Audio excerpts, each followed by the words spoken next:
Hi friends, welcome to our channel. எல்லாரும் எப்படி இருக்கீங்க? கண்டிப்பா நல்லா இருப்பீங்கன்னு நினைக்கிறேன். இன்னைக்கு வந்துட்டு அளவு பிளவுஸ்ல இருந்துட்டு எப்படி அளவுகள் எடுத்துக்கணும் அப்படின்னு சொல்லிட்டு தான் இந்த வீடியோ. இது ஆல்ரெடி நான் போட்டிருக்கேன், ஒரு 2 வருஷம் இருக்கும்னு நினைக்கிறேன் போட்டிருக்கேன். ஆனா என்னாலே போய் இப்ப வந்து தேட முடியல. ஏன்னா எங்கிட்ட வந்து 2 பேர் வந்து வாட்ஸ்அப்ல கேட்டிருந்தாங்களா, அக்கா அந்த வீடியோ வேணுங்கக்கா, நாங்களும் தேடி பார்த்து எங்களுக்கு கிடைக்கல, நீங்க கொஞ்சம் பார்த்து எனக்கு அந்த லிங்க் வந்து சென்ட் பண்ணி விடுங்கக்கா அப்படின்னு கேட்டாங்களா. அப்புறம் நானும் தான் போய் தேடினேன், எனக்கும் சிக்கவே இல்லையா. சரி, மேபி அது ஒரு 2 இயர்ஸ் பக்கம் ஆயிடுச்சா எனக்கு தெரியல, அவ்வளவு நாளா ஆயிருக்காது தெரியல. ஆனா லேட் ஆயிடுச்சு போல இருக்கு, என்னாலே கண்டுபிடிக்க முடியல. அதனால இன்னைக்கு வந்துட்டு திரும்ப ஃப்ரெஷ்ஷா வந்துட்டு இந்த வீடியோ போடுறேன். நான் எப்பவுமே ஒரே மாதிரி தான் அளவுகள் எடுத்துக்கிறேன், அதுல எந்த வித்தியாசம் இருக்காது கண்டிப்பா. மேபி நீங்க என்னோட வீடியோ ஆல்ரெடி பாத்திருந்தீங்க அப்படின்னா இதுல பார்த்தாலும் உங்களுக்கு தெரியும். புதுசா பாக்குறவங்க தெரிஞ்சுக்கோங்க. அதே மாதிரி புதுசா தான் நீங்க வந்துட்டு அளவு எடுத்து தைக்கிறீங்க அப்படின்னா கண்டிப்பா இது ரொம்ப ஹெல்ப்ஃபுல்லா இருக்கும் உங்களுக்கு. இது வந்து பழைய அளவு பிளவுஸ் தாங்க நான் போட்டிருக்கேன். சோ இதுல இருந்து நான் உங்களுக்காக மட்டும்தான் இது எப்படி அளவுகள் எடுக்கணும் அப்படின்னு சொல்லிட்டு நான் சொல்ல போறேன். பட் நான் பண்றப்ப கட்டிங் பண்றப்ப பாத்தீங்கன்னா பேக்ல இருக்கிறது தேவையானதை மட்டும் எடுத்துப்பேன். அப்புறம் கை தனியா ஃப்ரண்ட் தனியா எடுத்துப்பேன். பட் உங்களுக்காக நான் ஃபுல்லாவே சொல்றேன், நீங்க பாத்துக்கோங்க. ஃபர்ஸ்ட் வந்துட்டு நீங்க பிளவுஸ் மார்க் பண்றதுக்கு மார்க் பண்ற அளவு, அதாவது தேவைப்படுற அளவுகள் வந்துட்டு பின் சைடு தான், பிளவுஸோட பேக் சைடு தான். சோ அதுதான் நீங்க வந்து எடுத்துக்கணும். அளவை பொறுத்த வரைக்கும் நீங்க பிளவுஸ்ல இருந்துட்டு அப்படியே எப்படி சொல்ற, எல்லா அளவுகளும் கம்பல்சரி எடுக்கணும் அப்படின்னு எதுவும் கிடையாது. சில அளவுகள் தேவை, சில அளவுகள் தேவையில்லை. இது எங்களோட மெத்தடுங்க. நீங்க பாருங்க, உங்களுக்கு புரிஞ்சதுன்னா இதை ட்ரை பண்ணுங்க. இல்லன்னா நீங்க இந்த பிளவுஸ் அப்படியே மடிச்சு போட்டு பண்ணுவாங்க இல்லைங்களா, அது கூட நீங்க பண்ணுங்க. பட் நாங்க அந்த மாதிரி மார்க் பண்றதே கிடையாது. சோ இந்த மெத்தட்ல தான் எப்பவுமே பண்றோம், சரிங்களா. ஏன்னா இன்னொன்னா நம்ம வந்து மோஸ்ட்லி பாடியில இருந்து டைரக்டா அளவு எடுக்கிறதா அதிகமா நம்ம இப்ப வந்து ஸ்டிச் பண்ணிட்டு இருக்கோம். சோ அப்படியெல்லாம் பண்றப்ப இந்த பிளவுஸ் அப்படியே மடிச்சு போட்டு அப்படியே மார்க் பண்ணி பண்ணோம்னா அந்த மெத்தட் நம்மளுக்கு வந்து புரியாது, நம்மளால அது வந்து தப்பு இல்லாம செய்ய முடியாது. சோ அதனால எனக்கு இந்த மெத்தட் தான் கம்ஃபர்டபுளா இருக்கு, நான் இதுதான் பண்றேன். ஓகேங்களா. சோ ஃபர்ஸ்ட் பாருங்க, நான் பிளவுஸோட பேக் சைடு போட்டிருக்கேன். சோ பிளவுஸ் போடுறப்ப எக்காரத்து கொண்டு இந்த மாதிரி கொக்கி போட்டிருக்க கூடாது, கொக்கி தனித்தனியா தான் இருக்கணும், கொக்கி போட்டிருக்க கூடாது. பேக் சைடு போட்டுட்டு நல்ல இப்படி கிளாத் வந்துட்டு எப்படி சுருக்கு இல்லாம பாத்துக்கோங்க. அதே மாதிரி எக்காரத்து கூட ரொம்ப இப்படி எல்லாம் இழுக்க கூடாது, அதையும் பாத்துக்கோங்க. இந்த ஷோல்டர் ரெண்டே வந்துட்டு நல்ல இப்படி டைட்டா வந்துட்டு இழுத்து விட்டுக்கோங்க. சைடுல பாருங்க தையல், இந்த சைடு ஜாயிண்ட் இருக்கு பாத்தீங்களா, இது 2 பக்கமும் நேரா இருக்கிற மாதிரி பாத்துக்கோங்க. ஏன்னா சம்டைம் உள்ள வந்து துணி ஏத்தியமா இருக்கும், அது இல்லாம பாத்துக்கோங்க. சோ அவ்வளவுதான் இதுல நம்ம வந்து பாக்குறது. ரொம்ப விரிக்கவும் கூடாது, அதுக்காக ரொம்ப இப்படி எல்லாம் வந்துட்டு இழுக்கவும் கூடாது, சரிங்களா. சோ நீங்க போடுறத கரெக்டா போட்டுட்டீங்கன்னாலே உங்களுக்கு அளவுகள் தப்பா வராது. பாருங்க, இப்ப நான் போட்டிருக்கிறது உங்களுக்கு நல்லா தெரியும், எந்த ஒரு சுருக்கமும் இல்லாத நீட்டாவும் போட்டிருக்கேன். ஷோல்டர் கழுத்தும் பாத்தீங்கன்னா நல்லா டைட்டா புல் பண்ணி வச்சிருக்கேன். ஓகேவா. இப்ப அளவுகள் நம்ம எடுத்துடலாம். ஃபர்ஸ்ட் நம்மளுக்கு தேவைப்படுற அளவு பாத்தீங்க அப்படின்னா பாடி சுற்றளவு, பின்பக்க பாடி சுற்றளவு, அது வந்து இந்த பக்கம் ஆம்கோல் ஜாயிண்ட் இருக்கு பாத்தீங்களா, இந்த இடத்துல இருந்துட்டு இந்த பக்கம் ஆம்கோல் ஜாயிண்ட் இருக்கு இல்லைங்களா, இது வரைக்கும் நம்ம எடுத்துக்கணும். இதுல வந்துட்டு எனக்கு 19 இன்ச்சு வருது. நான் இப்ப எழுதிக்கிறேன், ஏன்னா மறுபடியும் நான் இன்னொருக்கு அளவு எடுக்க தேவையில்ல, எழுதிக்கிறேன். உங்க பிளவுஸ்ல எப்படி வருதுன்னு பாத்துக்கோங்க. இப்ப சிலரோட பிளவுஸ்ல இப்ப இதுல பாத்தீங்க அப்படின்னா கழுத்து வந்து பெருசா விரியல. ஆனா சம்டைம் சிலரோட பாடி அந்த ஸ்ட்ரக்சருக்கு தகுந்த மாதிரி பிளவுஸ் இப்படி எல்லாம் விரிஞ்சுகிட்டு இருக்கும். கண்டிப்பா இப்படி போட்டீங்கன்னாவே இப்படித்தான் இருக்கும், நிறைய நானுமே பாத்திருக்கேன். அது வந்து அவங்க பாடி ஷேப்புக்கு தான் அப்படி விரிஞ்சிருக்கே தவிர தைக்கிறப்ப யாரும் இந்த மாதிரி தைக்க மாட்டாங்க, கரெக்டா.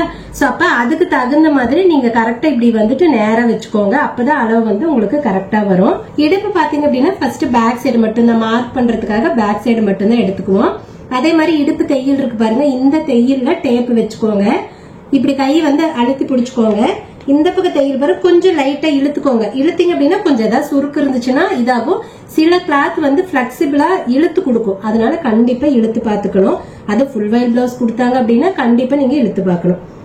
இது பாத்தீங்க அப்படின்னா 16.75 இருக்கு. இடுப்பு சுற்றளவு வந்துட்டு 16.75. இது பேக் சைடுக்கு மட்டும்தான், சரிங்களா.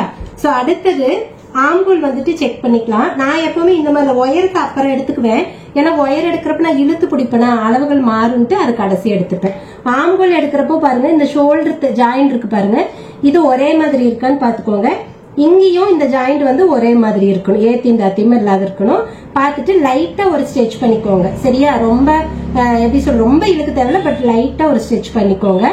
பண்ணிட்டு டேப் வந்து மேல அந்த ஷோல்டர் ஜாயிண்ட் இருக்கு இல்லைங்களா, அந்த இடத்துல வச்சுட்டு இந்த ஸ்லீவ் வந்து எந்த இடத்துல ஜாயின் பண்ணிருக்காங்களோ, ஆம்கோல் எங்க ஜாயின் பண்ணிருக்காங்களோ அதுக்கு மேலேயே வச்சு நான் அப்படியே வந்துட்டு டேப்பை கொஞ்சம் கொஞ்சமா திருப்பிட்டு வந்து செக் பண்ணிக்கணும். இப்ப இதுல பாத்தீங்க அப்படின்னா 9 இன்ச் இருக்குது. அவங்களோட ஆம்கோல் சுற்றளவு வந்துட்டு 9 இன்ச் இருக்குது. சிலர் வந்து இப்படி எல்லாம் வச்சு எடுப்பாங்க. இப்படி வச்சு எடுத்தா கண்டிப்பா தப்பு தான் வரும். இப்படி எல்லாம் பண்ணக்கூடாது. சரிங்களா? நம்ம இப்படி எடுத்தீங்கன்னா தான் ஆம்கோல் கரெக்டா வரும் உங்களுக்கு. அடுத்தது பின் கழுத்து உயரம் வந்து எடுக்கிறப்ப வேணா நல்லா இப்படி வந்து துணியை வந்து ஸ்ட்ரெச் பண்ணி விட்டுக்கோங்க. அப்பதான் சுருக்கு இல்லாம நீட்டா வரும். இல்லாட்டினா அதுல ஒரு 1/2 இன்ச் பக்கம் கம்மியா போயிடும் கழுத்து உயரம். சோ பாருங்க, நான் என்ன பண்றேன்னு மேல ஷோல்டர் கிட்ட டேப்பை வச்சுட்டேன். நான் எப்போ இதே மாதிரிதான் எடுக்கிறேன். நமக்கு இங்க தெரியும் எந்த இடத்துல வந்து கழுத்து இருக்குன்னு. இப்படி வந்து டேப் இந்த இடத்துல வச்சுட்டு இப்படி மடக்கி பிடிக்கிறோம் அப்படின்னா டேப் வந்து நேருக்கு நேர் இருக்கணும். அதுதான் நமக்கு அளவு. சப்போஸ் இப்ப எனக்கு 7.5 இருக்கு. நான் வந்து 7 கிட்ட வச்சுட்டு இப்படி பண்ணுன்னா தெரியுதுங்களா, இந்த கழுத்துல இருந்து மேல போயிருக்கா. அதே மாதிரி 8 கிட்ட வச்சுட்டு இப்படி மடக்கணும் அப்படின்னா இங்க பாருங்க கீழே வந்திருக்கு. அப்ப அப்படிதான் நான் வந்து எடுப்பேன். எனக்கு இது வந்து கரெக்டா இருக்கும். நீங்க இங்க கண்டிப்பா ஃபர்ஸ்ட் அழுத்தி பிடிச்சுக்கணும். அப்புறமா டேப் இங்க பிடிச்சுக்கிட்டு அப்புறமா இப்படி மடக்குனீங்க அப்படின்னா கண்டிப்பா உங்களுக்கு தெரியும். சரிங்களா? இப்ப இவங்களுக்கு வந்துட்டு 7.5 இன்ச் பின் கழுத்து உயரம். நான் இப்படிதான் எடுத்துப்பேன். இப்போ கழுத்தோட அகலமும் ஷோல்டரோட அகலமும் நான் எடுத்துக்கவே மாட்டேன்.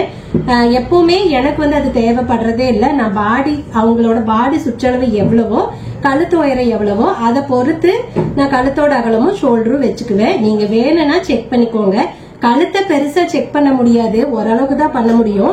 ஏன்னா என்னதான் பாடியில போட்டு அவங்க ரொம்ப ஸ்ட்ரெச் ஆகலைன்னா கூட ஓரளவுக்கு விரிஞ்சிருக்கும். இப்ப நான் இதை காட்டுற பாருங்க எவ்வளவு இருக்குன்னு. 6.5 இன்ச் இருக்கு. கண்டிப்பா இவங்களுக்கு 6.5 இன்ச் எல்லாம் வச்சிருக்க மாட்டாங்க.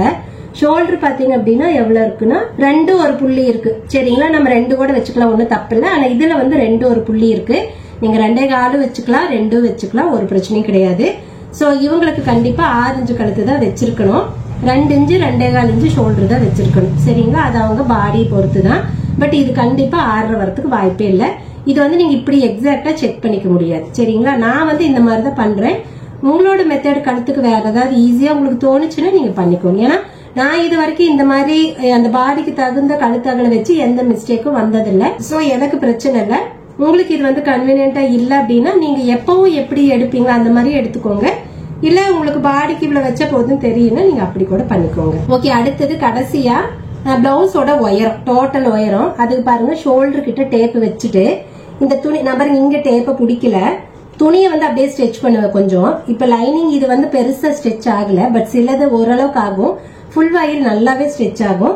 சோ இப்படி இழுத்து பிடிச்சிட்டு கையை இப்படியே வச்சுக்குவேன். வச்சுட்டு அப்படியே வந்துட்டு டேப்பை கொண்டு வரும். இது வீடியோக்காக எனக்கு வந்து கை வர மாட்டேங்குது. ஆனா பட் நான் இப்படிதான் வந்து பண்ணுவேன். இவங்களுக்கு பாத்தீங்கன்னா 14 இன்ச்சு உயரம் இருக்குது. கரெக்டா தான் உங்களுக்கு இங்க தெரியாதுன்னு நினைக்கிறேன். 14 இன்ச்சு இருக்குது. சோ இவங்க பிளவுஸோட உயரம் 14 இன்ச்சு. ஓகேங்களா? சோ இப்ப பாருங்க, பேக் சைட்ல இருந்து நான் 4 அளவுகள் தான் எடுத்துக்கிட்டேன். சரி, 5 அளவுகள் தான் எடுத்துக்கிட்டேன். பாடி சுற்றளவு, இடுப்பு சுற்றளவு, மொத்த பிளவுஸோட உயரம், ஆம்கோல் ரவுண்டு, பின் கழுத்து உயரம், இவ்வளவுதான் நான் எடுத்துக்கிட்டேங்க. இதை தவிர நான் எதுவுமே எடுத்துக்கல. என்னோட கட்டிங் வீடியோ எல்லாம் பாத்தீங்கன்னாவே உங்களுக்கு தெரியும். சரிங்களா? ஓகே, அடுத்தது வந்துட்டு கை தான் கட் பண்ணுவோம். சோ கைக்கு பாத்தீங்க அப்படின்னா ரொம்ப ரொம்ப ஈஸி தான். ஃபர்ஸ்ட் ஸ்லீவை வந்து இப்படி சென்டர் அந்த ஷோல்டர் ஜாயிண்ட் இருக்கு இல்லைங்களா, அதுக்கிட்ட சென்டர்ல கரெக்டா ஸ்லீவ் இருக்கான்னு போட்டுக்கோங்க. போட்டுட்டு டேப்லயே நம்ம வந்துட்டு இப்படி அளவு எடுத்துக்கலாம். இந்த ஷோல்டர் ஜாயிண்டா இருக்குது பாருங்க, ஆம்கோலும் ஷோல்டர் ஜாயிண்ட் ஆகிற இடத்துல கை ஜாயிண்ட் இருக்கு இல்லைங்களா, அந்த இடத்துல டேப் வச்சுட்டு பாருங்க 7.5 இன்ச் இருக்கு. சோ கை நீளம் இதுதான். பட் நான் சுற்றளவு எப்பவுமே எப்படி மார்க் பண்ணுவேன் அப்படின்னா அளவுகள் எடுத்துக்க மாட்டேன். இந்த பிளவுஸ் இருக்கு இல்லைங்களா, இது பாருங்க இப்படி பிடிச்சோம் அப்படின்னா லைட்டா இழுத்துக்கிட்டோம் அப்படின்னா இதை எடுத்து இப்படியே வச்சு இப்படியே மார்க் பண்ணிடுவேன். சரிங்களா?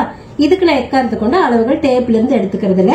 இப்படியே வச்சுட்டு இந்த இடத்துல இப்படி மார்க் பண்ணிட்டேன்னா வேலை முடிஞ்சு போச்சு, அவ்வளவுதான். சோ ரொம்ப ரொம்ப ஈஸி தான் ஸ்லீவ் வந்துட்டு மார்க் பண்றது. நான் இந்த மாதிரிதான் வந்து பண்ணுவேன். அடுத்தது பாத்தீங்க அப்படின்னா ஃப்ரண்ட் பார்ட்ல 2 அளவுகள் தான் நமக்கு வேணும்.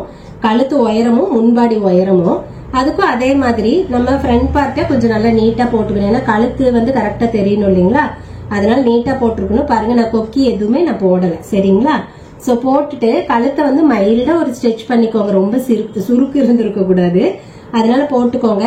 அதே மாதிரி இந்த வந்து ரொம்ப இப்படி மேலே இப்படி எல்லாம் இருக்கக்கூடாது. துணி கரெக்டா நேரா இருக்கிற மாதிரி பாத்துக்கோங்க.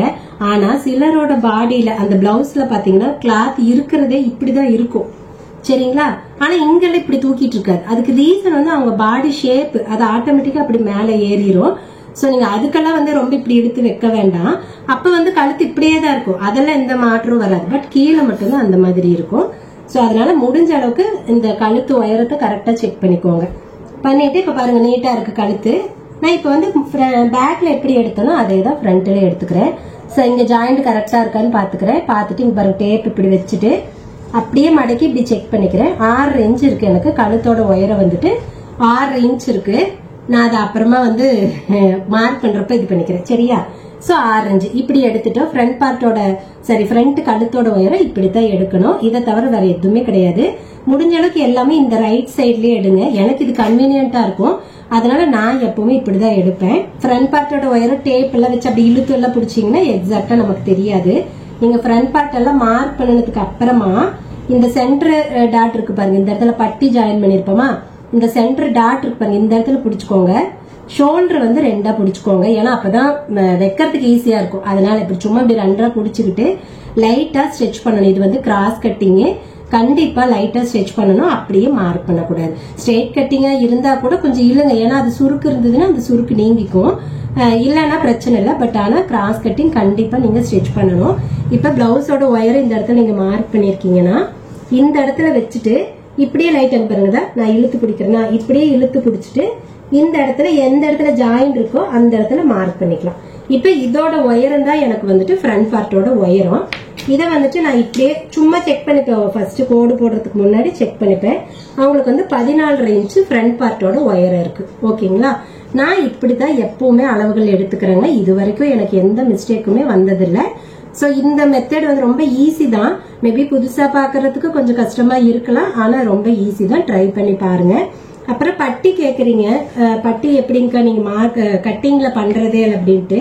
பட்டியை பொறுத்த வரைக்கும் நாங்க ஃபர்ஸ்டே கட் பண்ண மாட்டோம். அண்ணா ஸ்டிச் பண்றப்பதான் பட்டி வந்து கட் பண்ணிப்பாங்க. அதுக்கு வந்து ஃப்ரண்ட் பார்ட் எல்லாம் ஸ்டிச் பண்ணி முடிச்சுட்டு அதுக்கப்புறம் தான் பண்ணுவாங்க. நான் அதுக்கு செப்பரேட்டா உங்களுக்கு வந்து வீடியோ போடுறேன். அதுவுமே ஒருத்தங்க கேட்டிருந்தாங்க. அதையும் நம்ம தேடலும் எங்க அண்ணுக்கு சிக்கவே இல்லை. அப்புறம் சரி தனியா போடுறேன் அப்படின்னு நான் சொல்லியிருந்தேன்.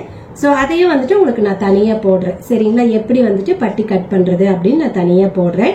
அப்புறம் நம்ம ஃப்ரண்ட் பார்ட் மார்க் பண்ணதுக்கு அப்புறம் இந்த கிராஸ் எடுப்போம் இல்லைங்களா, சென்டர் பார்த்துட்டு பட்டிக்கு கிராஸ் எடுப்போம் இல்லைங்களா, அது கிராஸ் நான் எப்படி எடுப்பேன் அப்படின்னா முடிஞ்ச அளவுக்கு இந்த பிளவுஸை பாத்துக்குவேன்.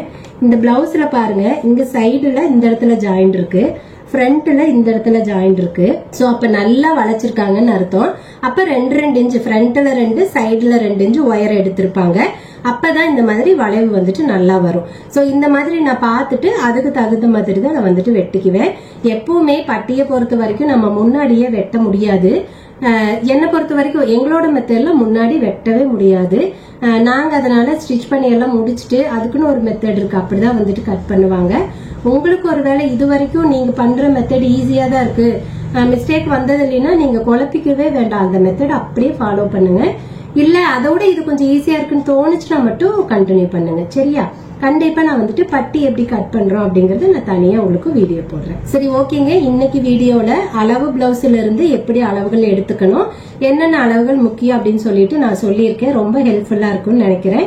கண்டிப்பா இந்த வீடியோ எல்லா டெய்லருக்கும், அதுவும் பிகினர்ஸா இருக்கீங்கன்னா இன்னுமே நிறைய உங்களுக்கு யூஸ்ஃபுல்லா இருக்கும். சரி ஓகேங்க. இந்த வீடியோ பிடிச்சிருக்கும்னு நினைக்கிறேன். இந்த வீடியோ பிடிச்சிருந்துச்சுன்னா வீடியோ லைக் பண்ணிக்கோங்க. இதே மாதிரி இன்னும் நிறைய வீடியோஸ் பார்க்கணும் அப்படின்னா நம்மள சப்ஸ்கிரைப் பண்ணிட்டு பக்கத்துல ஒரு பெல் இருக்குது பாருங்க, அதை தட்டி விட்டீங்கன்னா தான் நான் போடுற வீடியோல நோட்டிபிகேஷன்ல வரும். சோ அதனால மறக்காம அதை தட்டி விட்டுருங்க. சரி ஓகேங்க. இந்த வீடியோக்கு அவ்வளவுதான். நம்ம இன்னொரு வீடியோல பாக்கலாங்களா. பாய்.